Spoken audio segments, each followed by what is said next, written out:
Nora Calloway, 28 years old, proud owner of 3 cats and one deeply unmotivated sourdough starter, did not intend to become anyone's emotional anchor. She simply opened a small bookstore called the Marginalia in a quiet corner of the city, and wanted a peaceful life surrounded by paperbacks and the occasional cup of chamomile tea. Then it rained. And it kept raining. And people kept stumbling through her door. Welcome to Flustered Novel, where love is chaotic, confessions are awkward, and every story comes with butterflies, drama, and a little emotional damage. Grab a snack, get comfortable, and let's dive into today's romance story. The sign above my door reads the Marginalia in hand-painted gold letters, slightly crooked on the left because I ran out of patience on the second Saturday of September, and decided that imperfect was charming rather than wrong. I have since made peace with it. Mostly. I notice it every morning when I unlock the door and I think I should fix that, and then I walk inside and make tea and forget about it until the next morning. This has been happening for 14 months. At this point the sign and I have an understanding. My name is Nora Calloway. I am 28 years old. I have a master's degree in literature that I used exactly once, at the dinner party where I met the man who later explained to me, with great sincerity, that people don't actually read anymore. I left that dinner party early, went home, and spent 3 weeks building the business plan for this bookstore. If that is not the most on-brand response to a minor social catastrophe, I don't know what is. The Marginalia sits on the corner of Pell Street and Ashworth Lane, in the kind of neighborhood that used to be called up and coming, until it gave up coming and settled comfortably into being what it was. A pleasant tangle of terraced houses, one overpriced coffee shop, a laundrette that smells faintly of vanilla, and Mrs. Huang's vegetable garden, which she defends with the quiet ferocity of a retired general. She once chased a pigeon off her property with a broom handle for a full 3 minutes. I watched from my window. It was the best thing I had seen all year. My shop is not large. It has 2 rooms, a window seat that creaks if you sit on the left side, and a tea station in the back corner that I installed because I decided early on that cold and unhappy people don't browse, and that the kind of bookstore I wanted to run was one where people stayed. I have 3 cats, footnote index, and a bad-tempered tabby I adopted on impulse and named simply Areta. They contribute nothing to the business except atmosphere, and the occasional leaf knocked off the self-watering succulent. I love them extravagantly and without apology. My best friend May, who sells vintage furniture and has opinions about everything, says that I have a gravitational pull toward the emotionally displaced. I told her that was not a compliment she had disguised as an observation. She said it absolutely was not. May is, unfortunately, very often right about things which I find deeply inconvenient. The point is, I had a plan. A quiet, competent, well-organized plan. Good books. Good tea. Reasonable overhead. A cat-to-square footage ratio that a more sensible person might have questioned, but that I found entirely defensible. I was not lonely. I was curated. There is a significant difference, and I was prepared to explain it to anyone who asked, at length, with references. Then it rained. Then a man knocked on my door after hours with water dripping from his eyelashes. Then another. Then the city of my quiet, curated life rearranged itself entirely. And by the time I noticed what was happening, I was standing in the middle of something I had no framework for. Holding a mug of chamomile tea, surrounded by 3 extremely attractive and emotionally complicated men who all apparently considered my bookstore a safe harbor. I want to be very clear. I did not plan this. I am not that interesting on purpose. I was simply too polite to send anyone back out into the rain. And somewhere between that first stormy evening and the chaos that followed, something shifted. In the shop, in the street, and quietly, without my permission, in me. This is how it happened. Chapter 1. The first rainstorm. He knocked like a man who expected the door to be locked. It wasn't. It was a Thursday in October, the kind of damp, low-skied Thursday that the city produces with almost artistic dedication in the autumn months. And I was doing what I did every Thursday at 6:30, turning the sign to closed, feeding footnote, and arguing mildly with my inventory spreadsheet about whether 3 copies of a novel I'd personally loved but sold exactly 0 of constituted a business error, or an act of faith. I had landed, as I always did, on faith. The spreadsheet remained unconvinced. The knock came at 6:42. I know this because I checked my watch with the specific irritation of a person who has a system, and who watches the system being gently violated. The knock was not aggressive. It was, if anything, reluctant, like the person on the other side of the door had weighed the social awkwardness of knocking against the situation they were in and concluded, narrowly, that knocking was the lesser catastrophe. I opened the door. The man on the step was tall, dark-haired, and comprehensively soaked. Water had flattened his hair against his forehead and was running in small, efficient rivers down the front of what had probably, earlier in the day, been a very nice charcoal overcoat. He was carrying a leather portfolio case which he held above his head in the optimistic, but structurally doomed belief that it was waterproof. He looked at me with an expression that contained approximately equal parts embarrassment, resignation, and the particular dignity of a man trying very hard to appear as if he had not been standing in the rain for 20 minutes. "I know you're closed," he said without preamble. "I saw the sign. He glanced over his shoulder at the rain, which was now falling with the enthusiasm of something that had been looking forward to this all day. "Is there anywhere nearby that's open?" I looked at him. I looked at the rain. I thought about my spreadsheet, and my tea, and the quiet, well-organized evening I had planned. Then I thought about the fact that I had a functioning tea kettle, and no particular reason to be unkind to wet strangers, and I stepped back from the door. "Come in," I said. "I'll make tea." His name was Julian Mercer. He was an architect. He told me this while I handed him a towel I kept in the back for exactly the kind of weather emergency I had apparently begun planning for without fully admitting it. And he had a commission meeting the following morning for which he had badly underestimated the distance from the tube station. He sat at the reading table near the non-creaking end of the window seat, and spread his architectural drawings out carefully while I made chamomile, and tried not to look too curiously at the city plans that were beginning to unstick in the humidity. "You don't have to stay open," he said, not looking up. "I just need somewhere dry." "I'm aware," I said. "I'm staying open because I want to, not because I feel obligated." This was approximately 60% true. The other 40% was that I was curious about what he was drawing, but I didn't say that because it felt presumptuous, and I have limits. We didn't talk much for the first half hour. He worked. I re-shelved the fiction section and fed Ireda, who had emerged from behind the poetry shelves to investigate the newcomer with the expression of a customs official who has found something suspicious in a traveler's luggage. Julian looked down at her. Ireda looked up at him. Some silent negotiation occurred between them that I was not privy to. And then Ireda sat down beside his chair with the air of someone who had decided to grant a provisional visa. "She likes you," I said, surprised. "She doesn't usually like anyone." Julian looked faintly pleased by this in a way that he was clearly trying not to show. "I have that effect on difficult personalities," he said, which I thought was an odd thing to say about oneself, and then he looked up and caught me staring, and I very quickly became extremely interested in a novel I had already read twice. The rain stopped at 8:30.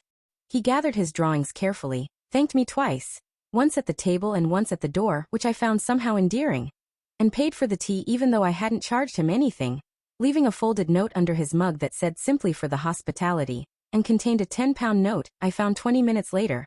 He was gone. My shop was quiet again. Footnote was asleep on the register. I stood in the middle of the room with a slightly cold cup of my own chamomile tea and thought, well, that was the person. And then I went home, and thought nothing more of it, because there was no reason to. He had been a stranger in a rainstorm.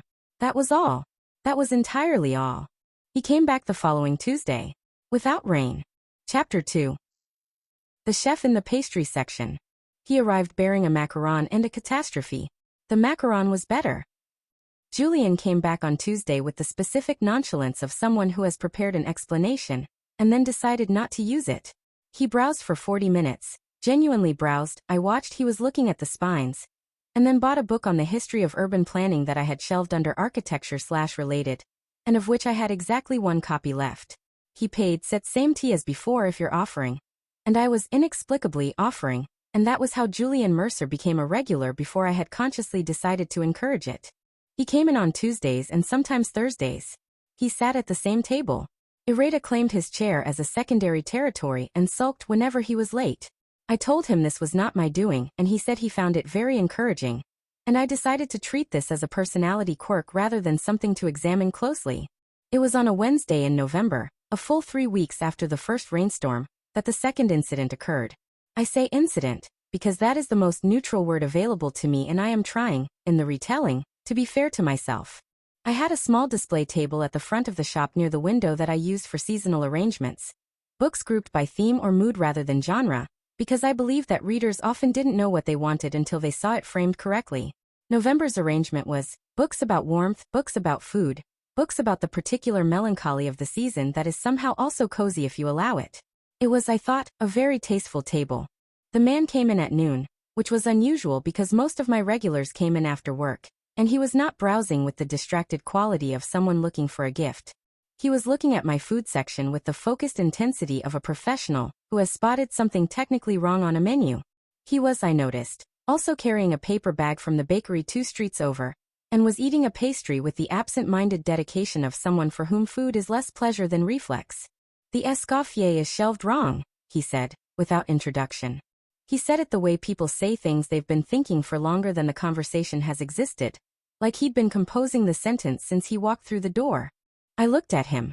He was dark-eyed and a little disheveled in the specific way of people who are always moving too fast for their surroundings to keep up with them. His hair was doing something independent of whatever it had been asked to do that morning. He was wearing chef's whites under an open jacket, which told me several things, the most immediately relevant being that he was, in fact, probably correct about the escoffier. "Is it?" I said. "It's not food memoir," he said, pulling it off the shelf. "It's technical reference. It should be in culinary theory. If you have culinary theory." He looked around. "Do you have culinary theory?" "I have a section I call food, the philosophy," I said, "which some people find whimsical and others find pretentious." "I find it accurate," he said, and carried the escoffier to the correct section himself, which I thought was an absolutely extraordinary thing to do as a customer, and I would have said so except that he had already moved on, and was examining the rest of the shelf with the expression of a man who had found a project. His name was Remy Fontaine. He was a pastry chef. Head pastry chef, he clarified, not because he was boasting but because the distinction was, apparently, meaningful to him. At a restaurant 3 neighborhoods over. And he had the afternoon off because the main kitchen was having its ventilation system serviced, and the smell of industrial cleaner made it impossible to taste anything, which to a pastry chef was roughly equivalent to asking a painter to work with their eyes closed. He stayed for 2 hours. He reorganized 4 shelves of my food section with my tentative permission, explained at length why the placement of certain books relative to others conveyed an implicit hierarchy that misrepresented the field, and ate his way through the paper bag, which contained. He offered me some, twice, and I accepted the second time. The most extraordinary almond croissant I had ever put in my mouth, from a bakery that he admitted he frequented not for the pastries, which he had notes on, but for the coffee, which was irreproachable. "You're very particular," I told him, somewhere in the second hour, when he had begun cross-referencing 2 books on fermentation, to see whether I had the editions with the corrected index pages. He looked up, apparently surprised, as if this had not occurred to him before. "Yes," he said, not defensively. "I think a great deal about what's in front of me. It's how I work." He paused.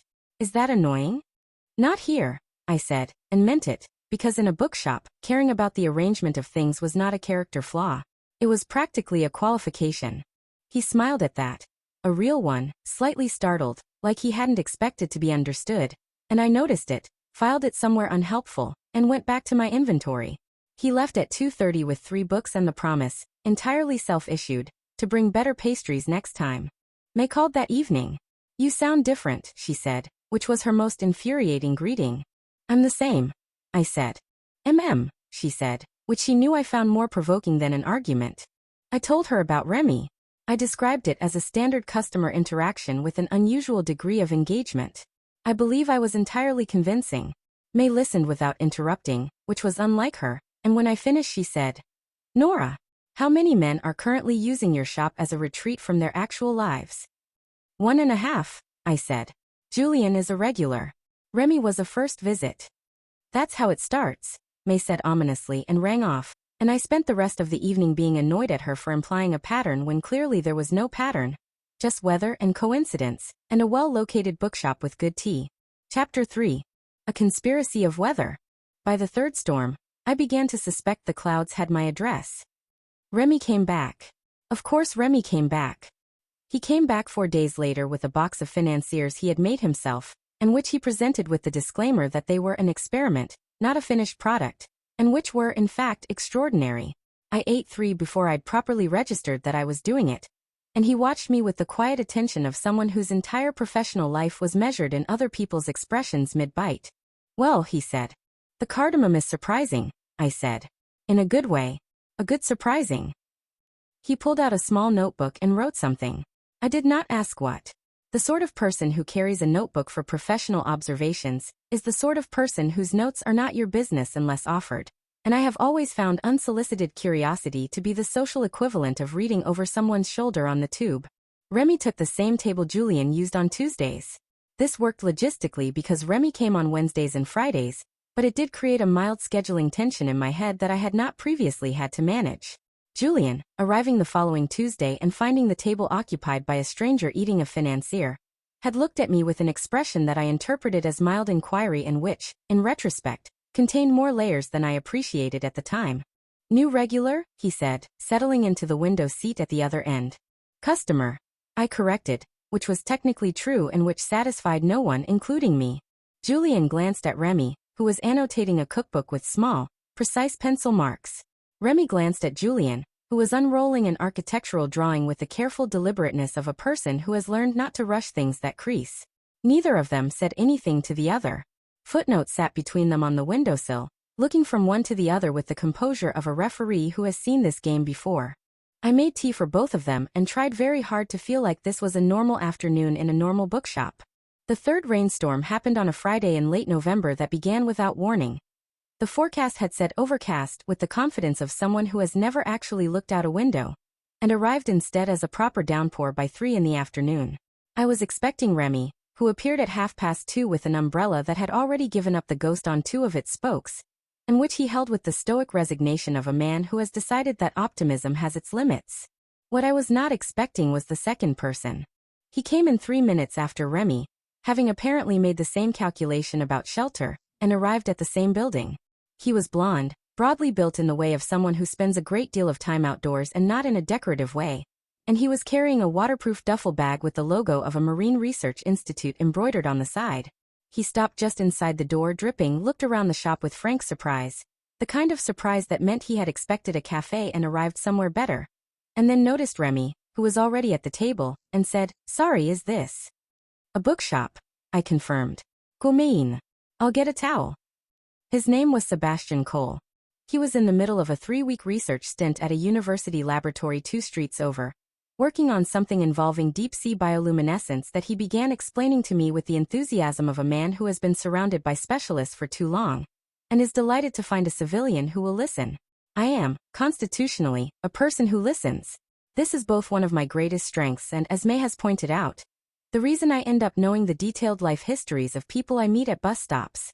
He sat at the third table, the small one near the nature section, which I suddenly felt very grateful I had installed, and spread out papers that appeared to contain photographs of things that glowed in blue and green in the dark, which were either deeply alien or extremely beautiful depending on your perspective, and which I found, privately, both. Remy looked at Sebastian's photographs with professional interest. Sebastian looked at Remy's financiers with reciprocal interest. They introduced themselves with the slightly wary politeness of people who are not sure yet whether the other one is competition for something, though neither could have said what. I stood at my tea station, looked at the 3 occupied tables, Julian's usual chair now hosting his portfolio case, which he'd asked me to hold for him until Tuesday, and thought, this is fine. This is a bookshop. People sit in bookshops. This is the intended function of the chairs. Mrs. Huang walked past the window at that moment, peered in through the glass, and raised both eyebrows at me with an expression that contained several observations she was generously choosing not to voice. I waved. She walked on. I made a 4th cup of tea and said nothing to anyone, which was, at the time, the only available strategy. The rain stopped at 5. Sebastian left first, cheerfully, with a book on marine ecosystems I had been meaning to read myself, and which I chose not to mourn. Remy left second, pausing at the door to ask, with a casualness that did not quite land naturally, what time I opened on Wednesdays. I told him. He nodded and left. I spent approximately 4 minutes pretending I had not noticed the casualness failing to land. May called at 7. "How many now?" she asked without preamble. 3, I said before I could stop myself. But 1 is only a maybe. There was a very long silence on the other end of the phone. "May," I said warningly. "I'm not saying anything," she said, in the tone of someone saving up a great deal to say later. Chapter 4. The Marine Biologist's Problem. He studied creatures that made their own light in the dark. I tried not to find this significant. Sebastian, unlike Julian and Remy, did not have a regular schedule. He appeared at irregular intervals with the spontaneity of someone whose working hours were governed by tidal data and laboratory equipment rather than any conventional framework, which meant I was always mildly surprised to see him and never quite prepared, which I found both inconvenient and, if I was honest with myself, slightly invigorating in a way I chose not to examine until much later. He was, I discovered over several visits, not a difficult person. He was, in fact, the opposite. Easy-natured in the way of people who have spent enough time in remote and extreme environments to have shed the unnecessary frictions of ordinary social life. He did not perform pleasantries so much as mean them. When he asked how my day had been, he was visibly interested in the answer, which was disarming because most people asked the question the way you pressed a crosswalk button. Out of habit, with no expectation of meaningful results. He had a problem. I noticed it on his third visit, when he arrived at 11 in the morning with the specific energy of someone who had been awake for too many consecutive hours, and was maintaining functionality through force of will alone. He bought a coffee from the cafe across the road, brought it in without asking. I had not objected, so I suppose I had implicitly permitted it, and sat down with a stack of printed research papers that he read in silence for 45 minutes before closing them and staring at the ceiling with his hands over his face. "Anything I can help with?" I asked, passing his table on my way to reshelve a return. Sebastian took his hands off his face. He looked at me with the expression of someone who has forgotten that other people exist and is recalibrating. "Do you know much about acoustic communication in cephalopods?" he asked. "Almost nothing," I said honestly. "Neither does anyone else," he said. "And that's the problem." He said it without drama, but I heard the thread of real frustration underneath it. The frustration not of incompetence, but of someone trying to make a case for something the rest of his field hadn't caught up to yet. I sat down. Not at his table. I pulled a chair from the adjacent one, and sat at what I judged to be a respectful listening distance. He looked at me with mild surprise, as if he had not expected to be taken seriously by someone outside his discipline, and I thought, there it is. That's the problem. "Tell me," I said. He did. He told me about the research, carefully at first and then with increasing momentum as he realized I was following, or at least producing the correct questions at the correct intervals to keep the explanation moving. I did not understand the technical elements in full. I understood the shape of it. A theory that was sound but that required a new methodology to prove, and a funding committee that wanted conventional results from conventional approaches, and Sebastian standing in the middle of these two irreconcilable demands trying to figure out which one he was willing to compromise. "What does your supervisor say?" I asked. "That I should present the existing data more conservatively and build the case incrementally," Sebastian said. "Which is the right advice strategically. But the data wants to say something bigger, and I'm not sure I can make it say something smaller without lying to it." I looked at him for a moment. He had the direct gaze of someone who was not accustomed to softening what he thought, and the slightly shadowed quality around the eyes of someone who had been carrying the weight of an idea for longer than was comfortable. "I have a book," I said. "It's not about marine biology. It's about a geologist in the 1970s who spent 15 years trying to prove continental drift to a committee that thought he was catastrophizing. It might not help at all, but it might help in the way that seeing someone else's version of your problem sometimes does." He took the book.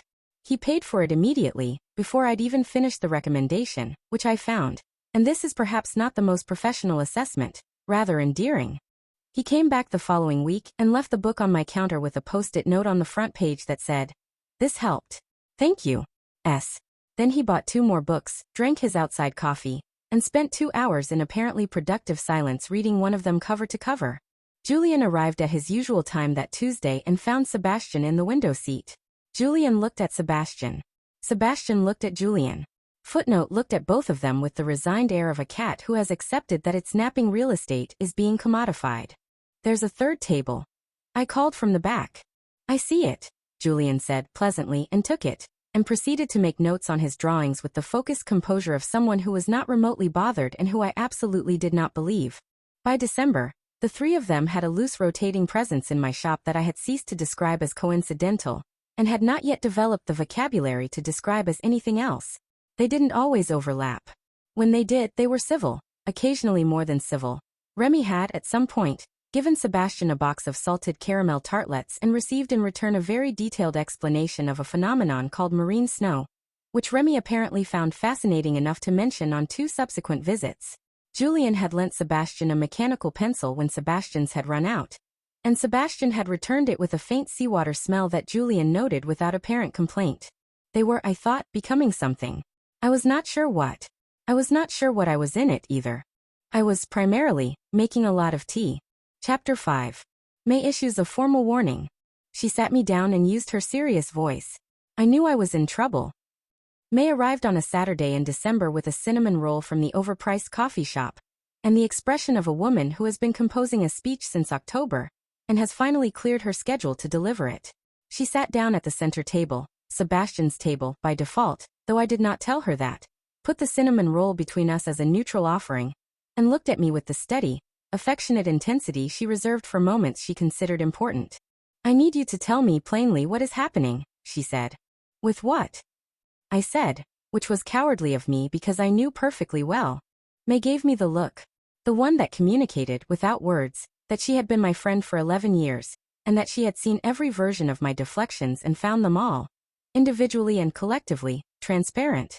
I ate a piece of the cinnamon roll. She waited. Outside, it was doing that particular December thing where it couldn't decide between rain and something colder, and the light was the flat gray of old pewter. There are 3 men, I said finally, who use my bookshop. They come regularly. They're polite. They buy things. They are good customers. Nora. And they're all also people I like talking to. As people. And, May said, in the tone that meant she was waiting for the part one was editing out. I looked at the cinnamon roll for a moment. Footnote jumped onto the counter, and began methodically pushing a pen toward the edge, watching me to see if I would stop her. I did not stop her. She pushed it off. I watched it fall. I picked it up. This was our established dynamic. And I said carefully, I think some of them might be, there might be something. I think it's possible that at least 2 of them are not coming here purely for the books. May made a sound that contained the full range of emotions she had been managing since November. Nora, darling, you have built an accidental harem in a bookshop. That's a dramatic characterization. It's an accurate one, she said. Julian comes every Tuesday and Thursday. Remy comes Wednesdays and Fridays. Sebastian appears at random but always, somehow, when you're here. You make tea for all of them. You know their problems. They bring you things. Julian brought you a vintage city map last week, Nora framed, because you'd mentioned in passing that you liked old maps. Remy makes you specific things because he's remembered what you told him you liked once. Sebastian texted you to tell you he'd tried the Continental Drift book, and it had changed how he was thinking about his presentation. I opened my mouth. Sebastian, May said. Texted you, Nora. How did he get your number? I gave it to him, I said. He asked in case he needed to ask about a book reservation and I didn't think. You gave him your personal number. I gave everyone my personal number. I don't have a shop line yet, it's on the list. You've had the shop for 14 months, May said. The shop line is not on the list because you don't actually mind them having your personal number. There was a silence. Footnote retrieved another pen from the cup on the counter, and began the process again. Outside, it began to rain properly, as if it had resolved its earlier ambivalence. What do you want me to do? I asked. I want you to know what's happening, May said. I'm not telling you it's wrong. I'm not telling you to stop any of it. I'm telling you that 3 people are paying you a specific kind of attention, and that you are reciprocating in ways you probably don't fully realize because you've framed the whole thing to yourself as just being kind. And I think at some point you're going to need to decide what you actually want rather than just responding to what other people need. It was, as May's speeches generally were, both irritating and exactly right. I ate more of the cinnamon roll and stared at the rain. She sat with me in the quiet, because she knew how to do that. She had always known when to talk and when to simply be in the room. Do you like any of them? She asked after a while. Not as customers. Actually. I thought about Julian's careful attention to things. The way he moved through the shop like he was respecting its architecture. I thought about Remy's notebooks and his surprising questions, and the financiers with the cardamom. I thought about Sebastian staring at the ceiling with his hands over his face, and the post-it note that said this helped. Yes, I said. I think I like all of them. In different ways. Which is complicated, May said. Complicated, I agreed. We finished the cinnamon roll. She left at noon, pressing my arm at the door in the way that meant I love you, and I'll let you work this out but I'm here. I turned the sign to open and stood in my shop in the December light, listening to the rain, and tried to locate, somewhere in the organized, curated interior of my life, a section that could accommodate what was growing in it. I couldn't find one. I thought, not for the first time, that I might need to build a new shelf. Chapter 6. The academic arrives. He quoted Borges at me in the doorway. I should have taken it as a warning. I want to state for the record that I did not invite Theo Hartwell. He arrived the way certain disruptions do, gradually and then all at once, and entirely without the courtesy of being predictable about it. He was a friend of Julian's. Or more accurately, he was someone Julian knew from university who is now teaching literary theory at the university 4 stops away on the Northern Line, and who Julian had mentioned, in passing, the way you mentioned that a restaurant exists, in conversation one Tuesday when we had drifted, as our conversations sometimes did, from architecture into the building's relationship with the books written about them, and from there into literature more broadly. Julian had said, in a speculative sort of way, that his friend Theo would probably enjoy this place, which was, I thought at the time, a perfectly innocuous comment and not in any way a harbinger. Theo arrived on a Thursday in mid-December. He knocked on the open door. The door was physically open, this was therefore entirely ceremonial, and said, "You know, Borges said that paradise would be a kind of library." He said it as an opening, as a first sentence, without introduction, without the usual social scaffolding of a greeting. He said it the way people say things they've been holding on to and have decided to deploy.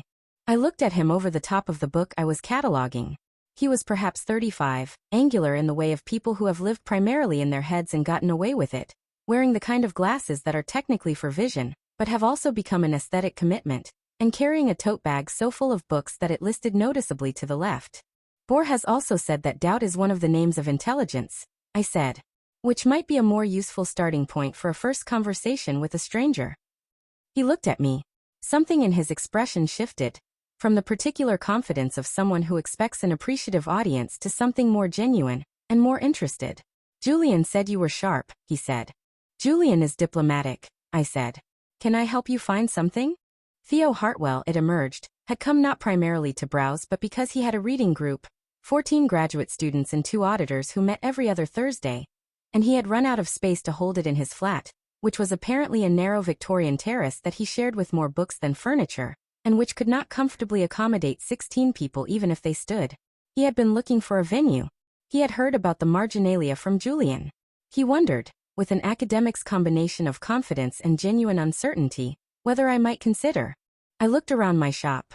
I had, in the back room, a space I'd cleared for events that I had not yet held any events in, because events required publicity and energy and a capacity for managing groups of people that I possessed but found exhausting to deploy.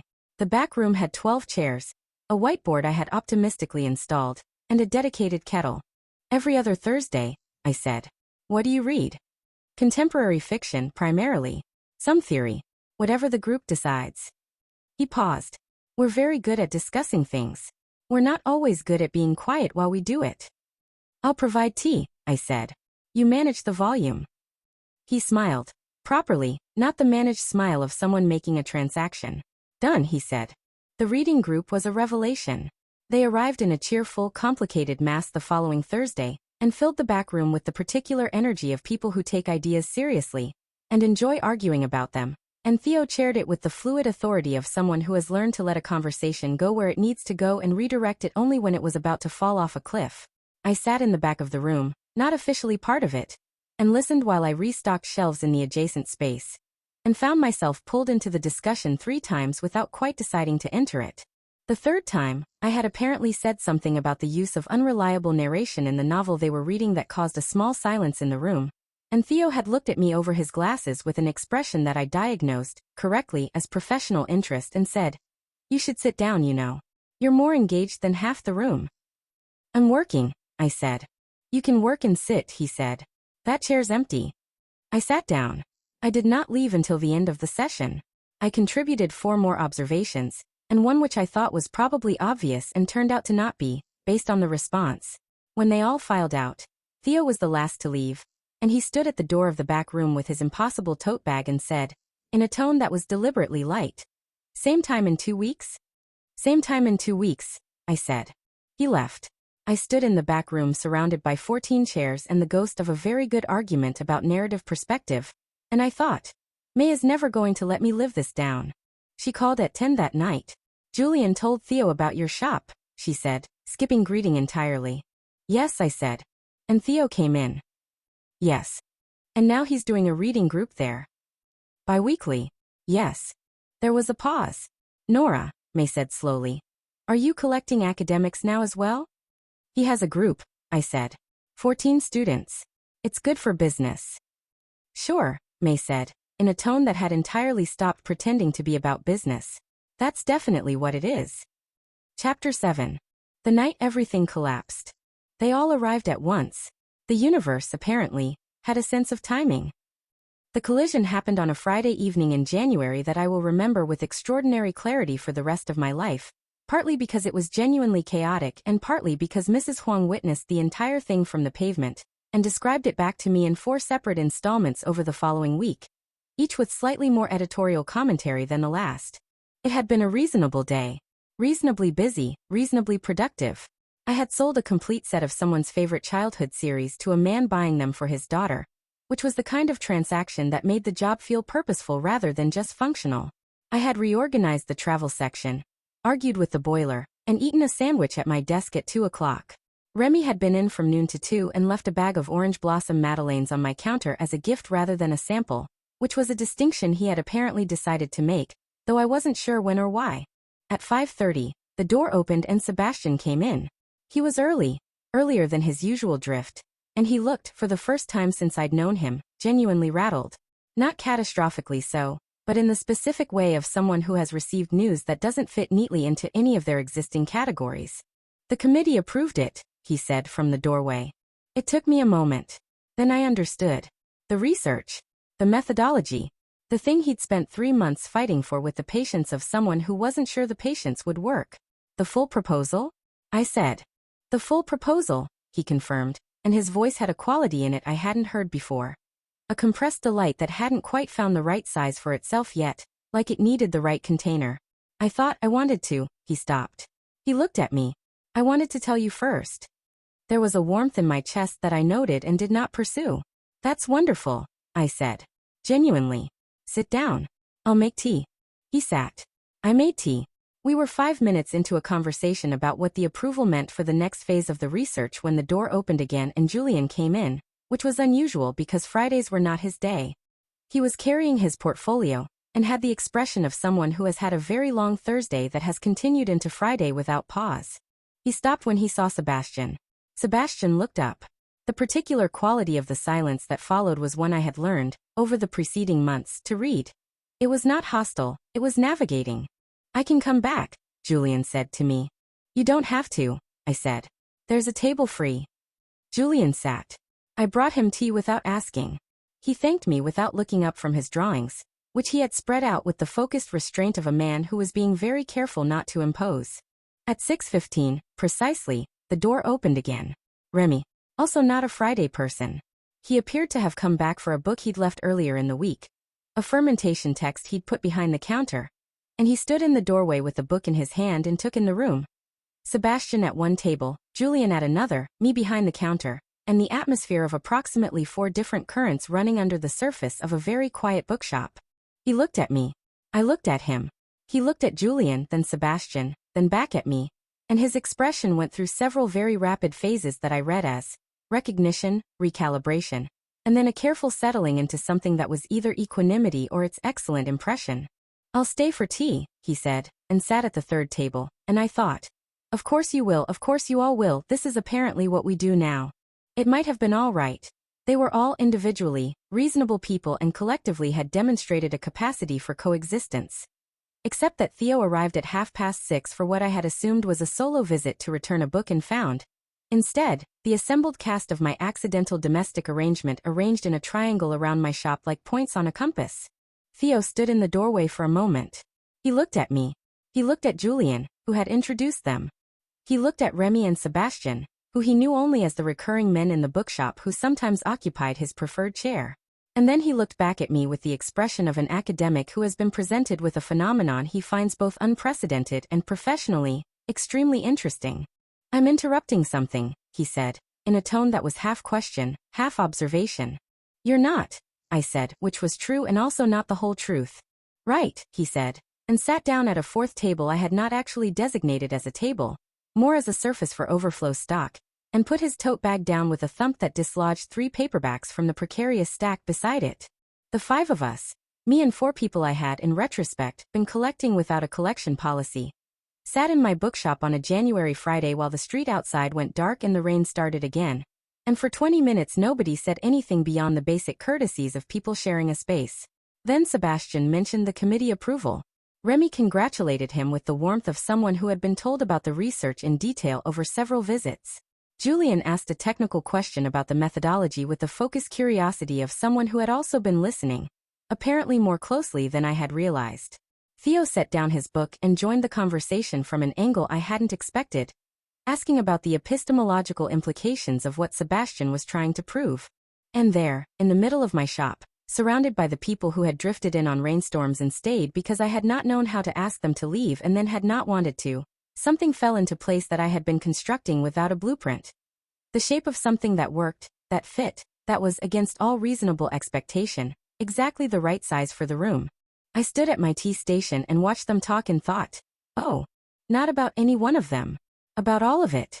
About what I had built, accidentally and then less accidentally, in this crooked sign bookshop on the corner of Pell Street and Ashworth Lane. About the fact that I had been calling it a business and it had become, quietly and without my permission, something more like a home for people who needed one. Including, I realized with the particular clarity of a moment that arrives later than it should, myself. Mrs. Huang walked past the window. She looked in.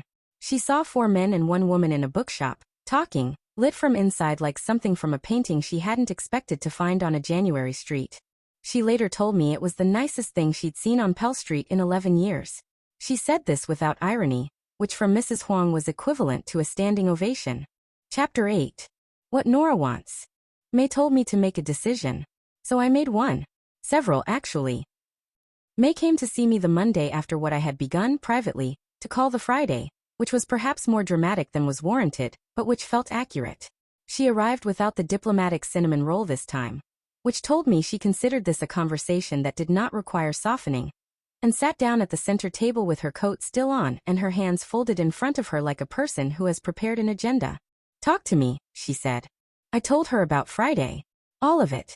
The accumulation of arrivals, the conversation about Sebastian's research, the way the evening had somehow resolved itself into something that felt, bewilderingly, like exactly what it should have been. I told her about the moment at the tea station. She listened to all of it without interrupting, which was the most disciplined thing I had ever seen her do. And when I finished she said, "So what do you want to do?" "That's the question, isn't it?" I said. "It has been the question for approximately 3 months," May said. "And I have been waiting patiently, which as you know, is not my natural state." What I wanted. I thought about it. Really thought about it, not the deflected version of the question where I answered with what was practical or sensible, or least complicated for everyone involved. I thought about Julian's quiet attention. The way he noticed things I hadn't said out loud. I thought about Remy bringing me something specifically because of something I'd mentioned in passing. The way that was its own language. I thought about Sebastian's text message, the post-it note, the way his relief looked when someone listened to a problem without needing it to be smaller than it was. I thought about Theo and the reading group, and the way a conversation about books could become the container for something much larger. I think I've been so worried about being fair to everyone, I said slowly, that I haven't been paying attention to what's actually happening. And what's actually happening? May asked, with the patience of a woman who has been waiting for this sentence for months. I stopped. Started again. Julian came back without rain. He came back because he wanted to, and I was glad. That's not a customer response, May, I don't know what that is, but it's not nothing. I paused. And the others? They're important to me. All of them. In different ways. But it's not the same with all of them. Which one isn't the same? May asked, and her voice was very gentle now. I thought of the map framed, which Julian had brought me because I'd mentioned old maps once, in passing, in the middle of a conversation about something else. I thought of him looking up from his drawings and catching me staring, and the way neither of us had said anything about it, but the room had felt different after. Julian, I said. And then, because honesty requires finishing what it starts. But I don't want to lose the others. Nora, May said, leaning forward. You made them a community. They like each other now. Sebastian and Remy text each other about food science. Theo invited Julian to a lecture. You didn't lose anything. You built something. What you're asking is whether you can be both the architect of the community and also a person in it. I looked at her for a long moment. Can I? I said. I think, May said, that you already are. Julian came in on Tuesday.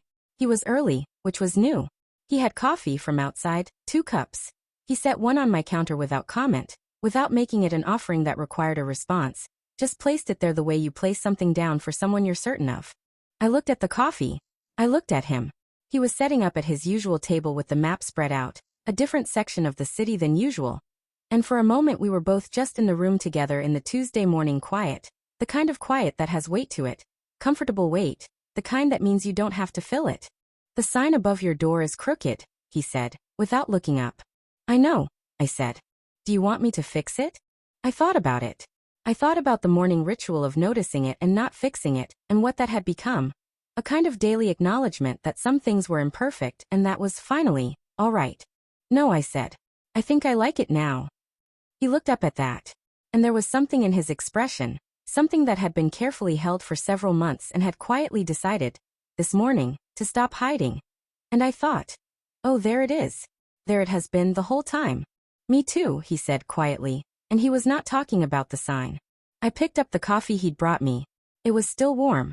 I thought about May saying you already are, and Sebastian's text and Remy's cardamom financiers, and Theo finishing an argument about narrative perspective with my observation in his mouth like he'd always meant to say it. I thought about the sign, crooked and gold above my door. I thought about all the rain. And I sat down across from Julian Mercer at the table by the window, and I said, tell me about the building you're working on. And he did. And I listened, and footnotes slept on the register, and Irata materialized beside Julian's chair, and settled there with the composure of someone whose territory has finally been properly recognized. And the shop filled slowly with the particular light that comes after a long season of gray. And I thought, I did not plan this. And it is improbably exactly right. Thanks for spending time with Flustered Novel. If this story made you laugh, blush, or scream at the characters, don't forget to like, subscribe, comment, and come back for more chaotic romance stories. See you in the next novel.